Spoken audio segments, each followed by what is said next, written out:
Love is Blind, Season 6, Episode 8. Chelsea and Jimmy are heading to Chelsea's place to see her space. She's concerned even though she knows she's clean, but what if it's not as clean as he would like? But, anyways, the place is pretty normal.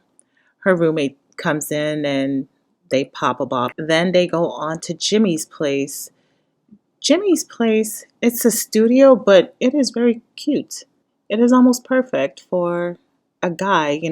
It's perfect, just enough space for him to work, for him to sleep, for his washer and dryer are in his closet, but it works for him. So basically, she's like, you can't move in with me because I have a roommate, so I guess we're moving in your studio apartment. AD and Clay are at Clay's house. He's covering up the code so she won't see it, or maybe so the cameras won't see it. He has a very nice home. It's actually quite homey or homely. And she's walking through, and it's really, Clay gives off this young player, even though he's 30. Not like 30 is like really young or can't be stable. But I would think that he would more have like an apartment, just a bachelor's pad. He bought the home with intentions of having a family, and she's walking around. It's very nice. He has a vision board. I like the way he did his vision board. I'm actually gonna copy. I like Clay. It's very refreshing, the way he is. I like that I'm able to see a different side to men, especially black men, because I've been to a lot of vision board parties and done quite a few on my own. And um, I've typically affiliated vision boards with, some things that a women do. AD and Clay are walking around his house.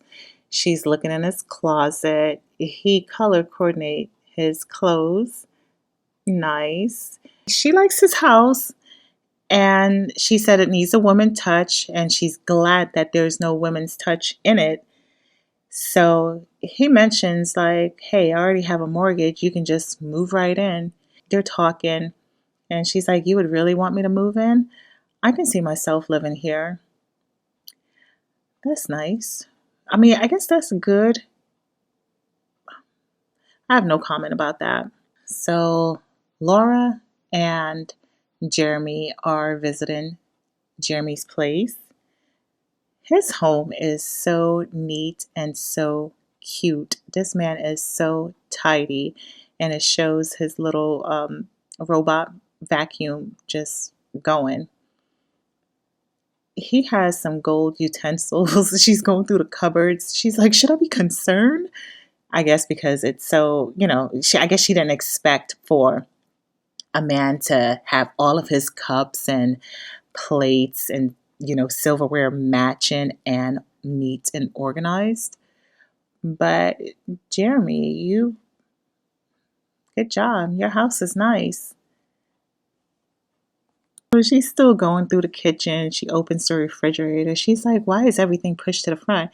He said, I make sure the labels are turned to the front. And she's like, okay, you're going to win. She goes up to the bedroom. She was like, this is really clean. He is meticulous with his cleanliness. I love that. Honestly, I cannot tell you if I've ever encountered a man that level of cleanliness.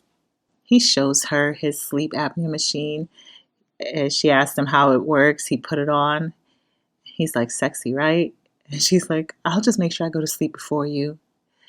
They're such a cute couple. Kenneth and Brittany, they're at Kenneth's place. He opens the refrigerator. Literally, he has like 5 things in there: 2 Gatorade, a big bottle of orange juice, a butter, and something else. Do you eat? You must dine out. No wonder. No wonder he wants her to cook. Okay. Because he's like ready for a home cooked meal because he has absolutely no food in his refrigerator to prepare a meal. So she's going to be cooking a lot. So he's shown her his cupboard, his spice cabinet. This man has dry Italian herbs and dry oregano. You must not cook at all. Oh my gosh, do you even really live there or did you just move in? Because the spice cabinet doesn't even have salt or pepper in there. And those are just the basic essential seasoning. So he either just moved in right before he started this experiment, or he honestly eats out for breakfast, lunch, and dinner. After he gives her a tour, they sit on his sofa and he picks up his phone. Then he tries to be engaging in a conversation, asking her how she's feeling. And while she's talking, he's there on his phone. Listen, I understand that you have, you're a principal, you're a pastor. I understand that you have a lot of responsibilities, but you can literally carve out 5, 10 minutes out of your time and sit down and actually have an in-depth or undisrupted conversation with your fiance because you did choose her. You did do this for a reason. Come off your damn phone, okay? Come off of your phone. Finally, he puts his phone down while she's talking to him, and she's just letting him know that while they were on vacation, he was more bubbly and chippery. And even this morning, when she woke up, she was like, "Good morning, baby." And he just was like, "Yeah." He didn't really say that, but he was just blah with his reaction. And he started telling her that, when he starts saying to her, will he ever have any grace? Because this is reality. There are going to be moments or days when I'm not all chippery, and neither will you. Just give me some grace. I get it. I understand. But I feel like, and don't get me wrong, obviously I'm not in this with them, and they took out a lot of parts, but I'm seeing um, the disconnect with them from a few shows, from a few episodes ago, in comparison to when they were in the pods. And I get it. He was not distracted with his devices and work and all that, and it's back to reality. But at the same time, you're still developing and building on this. Just because, she said yes doesn't mean that's it. And it should still be worked on, because sometimes when you get married, people forget to date, forget to still check in with one another, and just that emotional connection part, because, hey, we're married. So I'm hoping that he will come around, because if they eventually get married, this is possibly how he's going to be in the marriage. And I must say, I'm a little disappointed with Ken, because I saw a different person in the pods than, well, I saw a different person than when he was in the pods, and like the first day or two in the DR. And then after, it's like, he got settled a little bit, and kind of, I feel like this is his normal temperament in a way. So I feel like you shouldn't be. Well, then again, I guess it's a good thing for him to show it now. I was going to say he shouldn't be showing it right away, but it's good to show now before they even make it to the altar. Because if this is how you are, I'm going to postpone the wedding so we can really get to know one another and possibly sort out whatever we have going on that's making us emotionally disconnect from one another. So now we're back on to Chelsea, and her girlfriends are over for some wine and chat. And she's telling them that it was between Jimmy and Trevor. She was dating a bunch of people and Jimmy was dating a bunch of people, but Trevor was only dating her. And he told her he loved her and he wanted to propose. Yeah, it's a big moment for her that two guys wanted you. And she mentioned how it was just nonstop laughter with her and Trevor. See, this is why I say she really went with Jimmy, because there was competition between her and Jessica.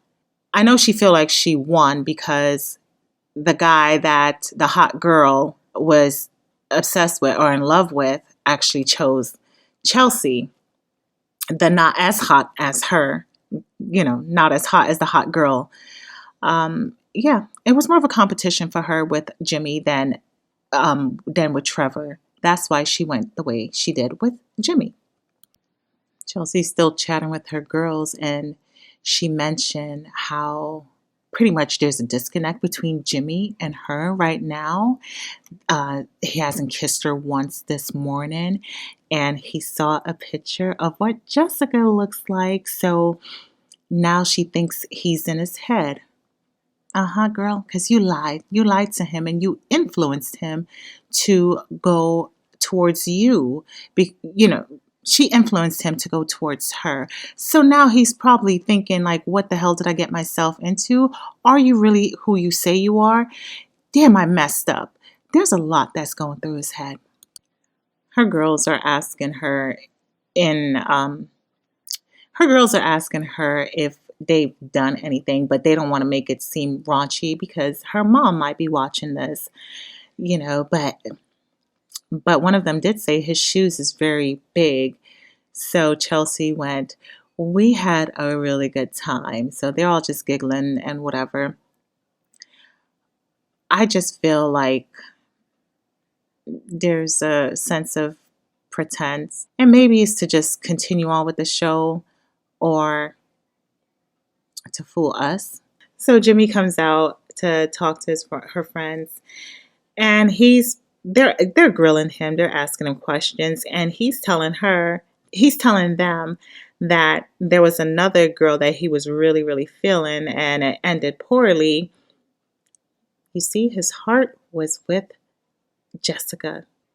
Right now, I'm going to say I don't really see them marrying, saying I do at the end, because he has a lot to contemplate. He has a lot on his mental, and he needs some clarity. He needs some undisturbed, uninfluenced time to process everything, process who he's with, and really to kind of have some closure with Jessica. He needs that. So they're going on and on and on about whatever. And he said something about before he started saying something about the whole Megan Fox thing, but he didn't say the name. So she quickly asked her friends, who do I always get compared to? So a few of them said Carrie Underwood. So he was like, Carrie Underwood, I can see that. And then somebody said Megan Fox and stuff. And then Chelsea's like, I have brown hair, blue eyes, big tits, or whatever. Um, Whatever, girl. Stop. You're still trying to zhuzh it up. I'm not knocking Chelsea at all, but don't compare yourself with anyone else. Be yourself. You look like you. You don't look like Megan Fox. He asked them if he is Chelsea's type, and they're like, no. They asked him if Chelsea is his type, and he lied to them. He said, yeah. He was like, she's perfect. I am getting a sense of, air quotes, uncomfiness from Jimmy. Even though he leans over and kisses her. But I just feel like they're pretending, or not necessarily acting, but I just feel like they're pretending right now, honestly. Now we're on to Amy and Johnny.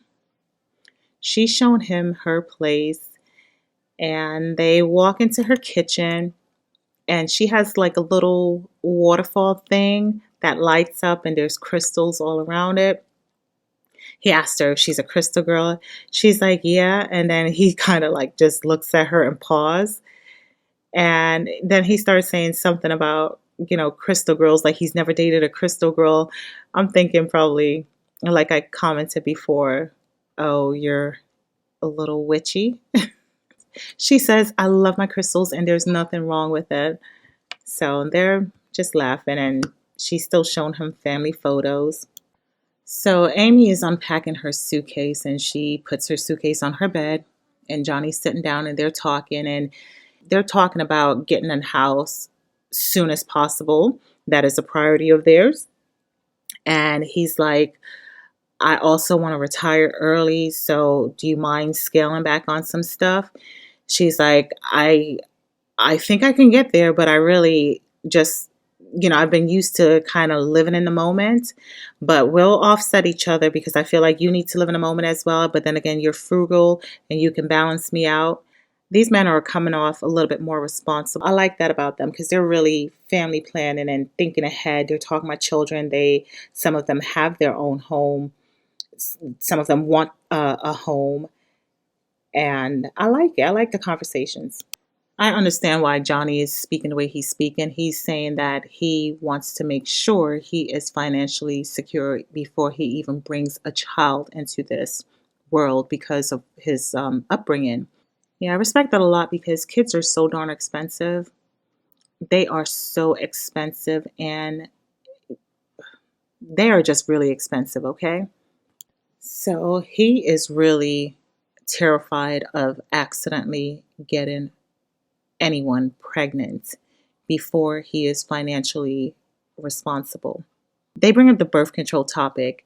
He mentions that every girl that he's dated, they've been on birth control. And she's like, I'm not ready to go on birth control. I don't know about that. That's going to be our biggest roadblock.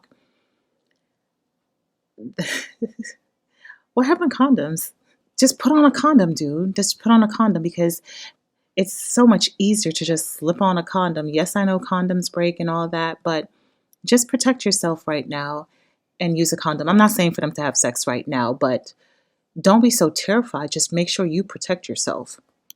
So Amy has mentioned that she told him you can also get a vasectomy, but this man is really terrified of getting pregnant and I guess don't like to use condoms or something, but it seems like the pressure is more so on her to get on birth control.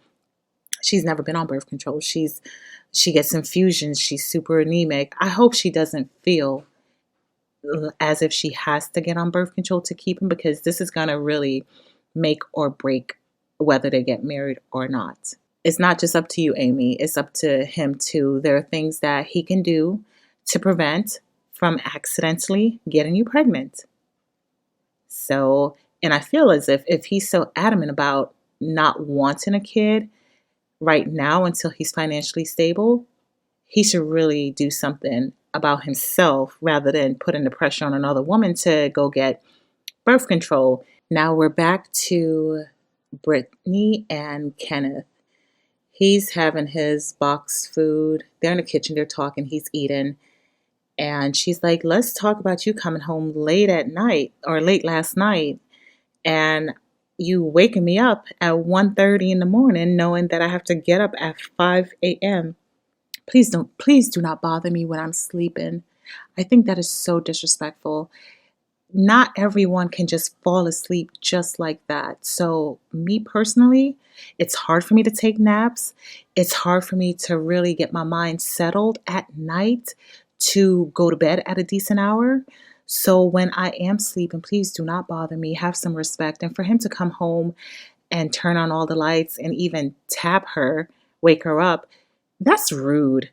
You could have like came in quietly, did what you needed to do when you got in bed, give her a kiss so she'll know. We know when you got home. We know we're not necessarily in a dead sleep, some of us, because some of us can tell when our partner is home.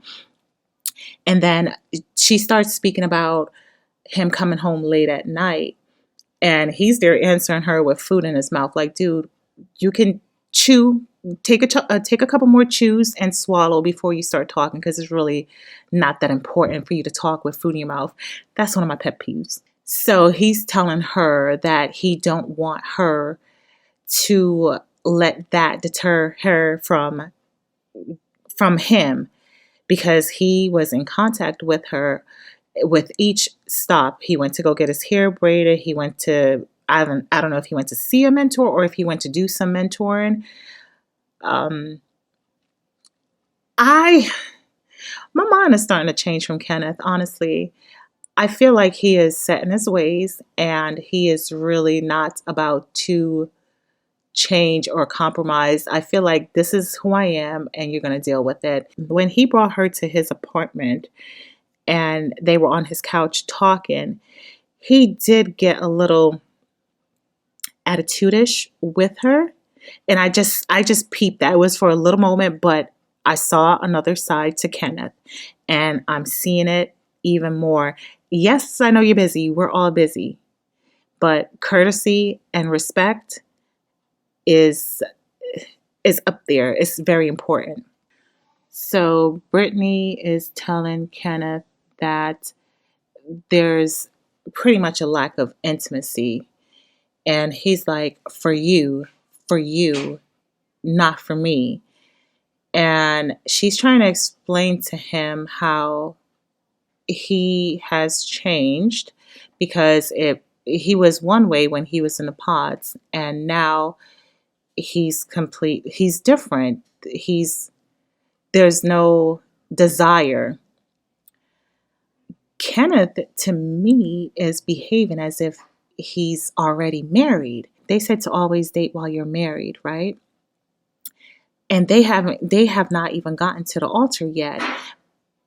But he's behaving as if he doesn't have to put in much effort in making her feel desired, wanted, etc. He's given her a speech and saying that he needs from her introspective he's of how she's making him feel, because there are times when he wants the intimacy from her and she pushes him away. So he's telling her that last night, for example, when he came home at 1:30 in the morning, he wanted to love on her. He was trying to be affectionate and she wasn't really feeling it. Kenneth, she was sleeping and she had to get up in 3.5 hours. Her work, her life, she is also important. Her work, her life is a priority in her life, just like you getting your hair braided and coming home at 1:30 in the morning was a priority for you. So he's given his speech and it's coming off very counselor-ish. I'm not trying to not empathize with what's going on with him or not trying to see his way, but I'm just getting so one-sided with him. And I'm with Brittany. If this is how it's going to be, well, she didn't say that. But if this is how it's going to be, married to you, dude, I'm not marrying you. Brittany is there so emotional. She is tearing up. She's telling Ken that there is a lack in their relationship. She's telling him that she's a very affectionate person and she's not getting that back from him. Pretty much that she needs it. She's crying. She's saying that she doesn't feel like it's enough to really sustain them leading up to marriage. And even though they made a promise not to, do anything sexual before marriage, there's no desire leading up to it. There's no desire for her to even say, oh, but I want him so bad. And he's just sitting there. Uh-huh. Mm-hmm. Dude, your girl is crying. Get up, console her. Just a simple hug would have made her feel so much better. And that is what she's talking about. You are not affectionate. And he's still there sitting down, giving his speech, giving her a not a lecture, but just giving her that counseling mentality. I'm so disappointed because I really love them, honestly. But now I'm like, Brittany, please don't do it. Because if you're not getting it now, you're not going to get it after you say I do. So don't. And I'm glad that you're telling him about it. But good God, this man is just sitting there while this lady is in tears, crying, rather than just hugging her. I'm so disappointed in him. I think they broke up. I really think they broke up. because he said, this is not going to go anywhere. Then he gets up and say, give me a hug so you'll know there's no beef. And before he said that, he said, I do want you to find the person that you're supposed to be with, even if it's not me. So I think they broke up. But now he's actually being affectionate to her and hugging her. I want to know what the hell happened. Why the disconnect? Because when they were in the pods, you knew she was white. She knew you were black. But I don't know if that played a major role in their life, or I don't know what. I'm so clueless right now. I can't even think. I can't even make up a situation. And guess what? He goes back on his phone, then said, "You're all right," and then walks away. So she's there just crying and crying. I know she's so disappointed because she was so happy in the pod. She was so happy. And when they were the first day or the first time when they met the other couples, he was so attentive to her in Dominican Republic. Anyways, this man is in the other room. He makes a phone call. He said, "What you doing?" I don't know if he said "bae" or what, but he said, "I'm about to get my stuff and come over there."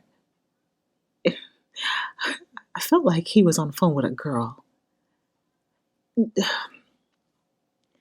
If you ever had a girlfriend or someone that you were entertaining and came on the show to waste this lady's time, I'll be so pissed off with you, Ken. I was freaking rooting for your ass, okay? But let me not. Let me not. Let me hear him out. Let me keep going to see what he's going to say or what transpired. But I'm just so disappointed right now. Chelsea and Jimmy, she's telling him, my friends really liked you. And he's like, oh, they did. Then she started going in on him like, you didn't tell me nice eyebrows today. You didn't kiss me today. And he goes over and give her like 5 pecks on her lips, like, oh my God, I wanted to take care of you by buying you food. She's like, I don't need you to buy me food. I don't need you to take care of me financially. I need you emotionally. Okay. I guess I'm seeing a trend with this show. Some guys are very emotional and others are not as emotional as the girls would like them to be. She's telling him that, today he didn't kiss her. He's like, yes, I did. I kissed you when you were in the bathroom getting ready and before you met your friends. And then they started talking about Jessica because she said something about she thought maybe because he brought it up that maybe that interfered. He's like, no, I brought it up to be transparent because Jeremy asked me about her, and he brought up her Instagram and I saw what she looked like. She looks very Kardashian-esque. And she's now feeling a little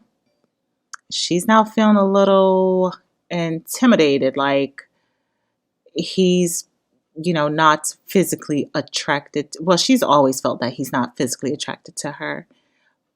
But I feel like Jimmy, every day is this thing. You didn't tell me I'm beautiful today. You didn't tell me you love me today. You didn't kiss me today. Can you imagine if she was with Kenneth? No. But I'm sure it's exhausting for Jimmy. And I don't want to feel as if I'm giving Jimmy some grace and not giving Kenneth any grace because they're two different people and they're dealing with two different women. He fell in love with an illusion. Jimmy fell in love with an illusion. Whereas there was some real emotional connection between Kenneth and Brittany. This constant back and forth about you not kissing me, you not telling me I love you, not telling me I look pretty today, I cannot deal with it. Not on a daily basis. Chelsea and Jimmy are still talking and he's like, look, I'm not going to tell you I love you every hour just because I'm working from home. And truthfully, you have been a little clingy. Thank you, Jimmy. Thank you for telling her because that's a lot. That is a lot. That is a lot of reassurance that he's going to have to say, and I love you. And why would you want someone to tell you, I love you every second of the day? That's not real. She might have some childhood trauma or some. Maybe she wasn't told, I love you a lot. and she just needs that. I don't know, but I'm so glad that he finally said, "Girl, you're clingy." So Chelsea looks away and turns around. Clingy, clingy. She goes on and on and on, and even starts tearing up. And he's explaining to her like, you overdo it, and it's not for me. It's not in me to keep saying it. And she's like, I've given every single thing, in every relationship. And he tries to interject, no, I'm not done talking. There goes the manipulative Chelsea. Welcome back. I am I am just waiting for Jimmy to say, you know what, F this. I'm waiting for him to do a Kenneth and say, forget this. But she's there back again. You did not say I love you not once today. You did not kiss me. He just gave her 5 pecks when they were sitting down speaking to her friends. He did kiss her, and he also said, "I did kiss you in the bathroom this morning." Run, Jimmy, run, run. She's still going on. She is ripping him a new one. You started acting different the minute you saw Jess's picture. Listen, he said to you and your friends that his feelings, his Jess was his primary person. And Chelsea knew it. That's why she dropped little bombs here and there to kind of persuade him from not going forward with her. So you when you play dirty, you don't win, okay? So and now she's forcing him to love her. Girl, stop. Stop. This is not going to work. They need to end this right now because he doesn't need to come and apologize, keep apologizing. He doesn't need to keep saying, I love you, I love you, I love you. He doesn't need to be kissing you all the time. And I know my tone is different with them than it was with Ken and Brittany, but they're completely two different groups of people. Whoa. She's there telling him, like, I'm clingy. I'm clingy. I watched that stupid show with you. I even went upstairs and did the do with you. And he was like, well, if you're going to bring up that whole sexual part, you're the one that wanted it. And quite frankly, I need a little break from it. You see how she's manipulating? We didn't know about this, right? But you can't manipulate someone with too much of that stuff. So she's really trying to persuade him to love her. Chelsea, you need some serious therapy. You need to love yourself first before you can even have a man to love you, because no one is going to love you the way you love you. So please, girl, get some therapy. But this girl is so manipulative. So Chelsea walks away and walks out on the patio talking about she's so tired of this ish. And then Jimmy went and put on a sweater, started gathering up his toiletries and charger. And he's like, I'm going to my apartment. I need some space. So he leaves. Oh my God, there goes Jess. Are you going to meet Jimmy? Oh my God, Jess is in the picture. I thought this was the meetup, but she's only meeting Laura for drinks. I was so anticipating the meet and greet with Jimmy and Jessica, but it's just with Laura. Okay, so the ladies are chatting, and Laura shows Jessica her ring and asks about her baby, and then asks, Did you check out Jimmy's social media profile? And she was like, why? Jessica was like, why after you guys came back, he sent me a friend request. And then like 8 hours later, I guess because she didn't respond, he withdrew it and made his account private. So she's like, oh, I know you're thinking about me. I cannot wait for the meetup. So Laura is telling Jessica that Sarah Ann sent her fiance Jeremy a message on social media. And at first, she screenshot it. And at first she thought it was sweet, thanking him for the experience. But then she's like, do you still want to meet whichever way it goes? So Laura's kind of like, girl, we are engaged. How dare you? Jeremy did not respond, but he did acknowledge it with a heart. Oh my God. So Jessica is reassuring her, like, listen, don't, she didn't say don't give up on him yet, but she's like, listen, don't let that change your mind or your heart. We're Team Jimmy at this moment. And Laura started laughing. She's like, oh my God, it's not Jimmy, it's Jeremy. And Jessica might still be feeling Jimmy. So Jessica is having her one-on-one with the camera, and she's pretty much letting us know that if Jimmy sees her, there is going to be so much temptation, and we all know it.